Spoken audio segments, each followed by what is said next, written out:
sama-sama ang local and national sa paglilinis dito sa Baseco Beach. Ayan, so dati dyan wala pa po yan.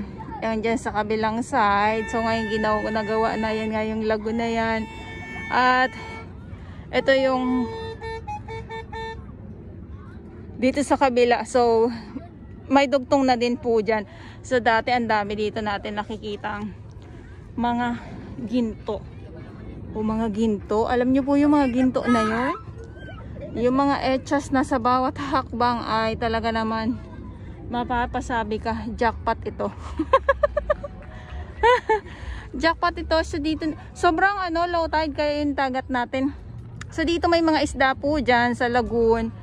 Yan, so ngayon ay hindi tayo makakapasok dyan. So kung mag-update man tayo mismo dito, iikot tayo. Kailangan doon tayo sa kabila, magpapaalam tayo. Ayan. At yun na nga, syempre Baseco Beach tayo.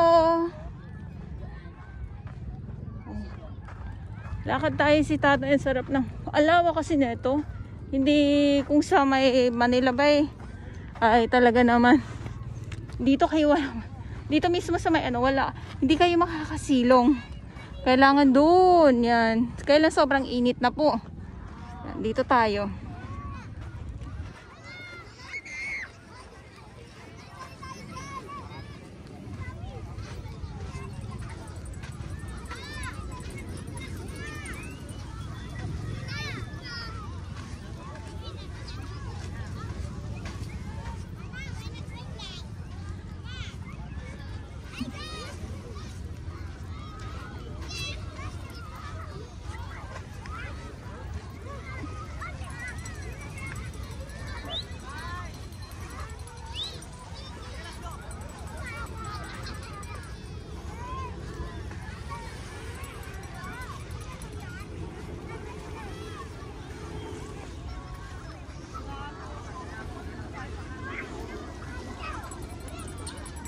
So maraming salamat sa ating mga Baseco Beach warrior po.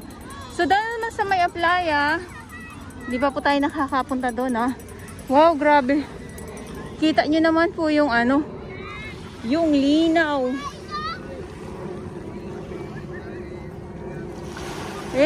Di ba?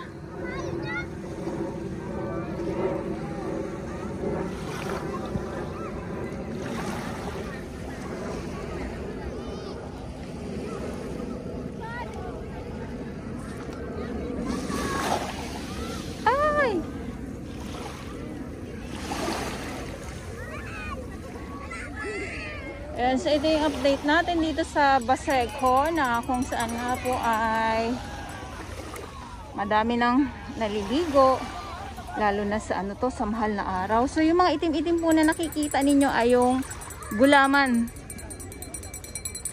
na ginagawa din po palang salad dyan.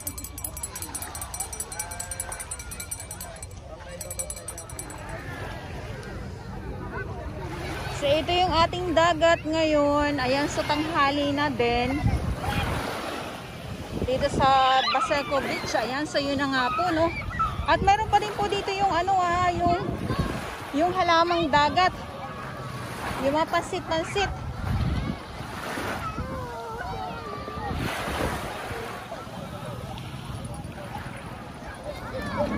Naliligo. Ang dami, sobrang dami. Tag-init na po. Kaya yung ating mga kids, talaga naman babad kung babad sila,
So, dito yung lagoon sa ating mga viewers.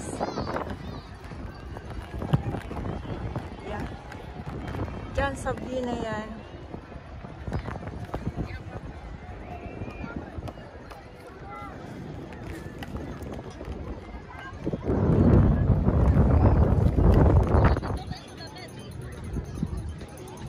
So, doon naman yung Aplaya.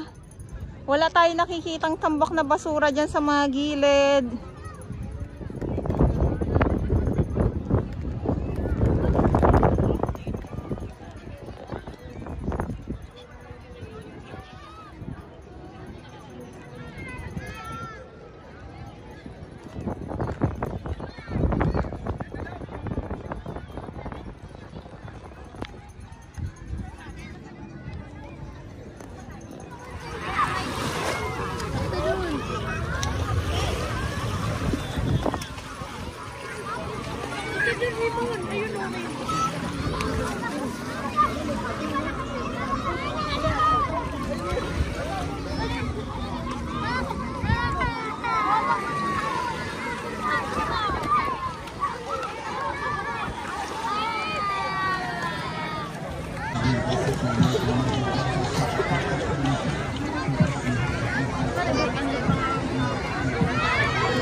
Naman po kayo sa ating mga viewers at baba po tayo para makita natin yung ating mga naliligo. Lalo na doon sa dulo, grabe, ang daming tao. Ang daming mga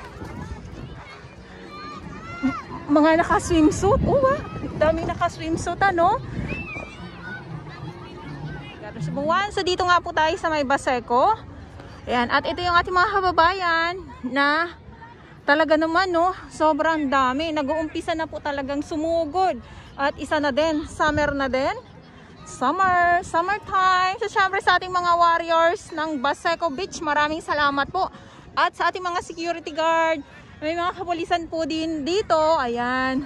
Nandito ang ating, ulitin ko lang po muli, nandito ang ating DPS Baseco Beach Warrior at ang ating Estero at ang ating MMDA. Ayan, so dayo po, marami na pong dumadayo dito ngayon.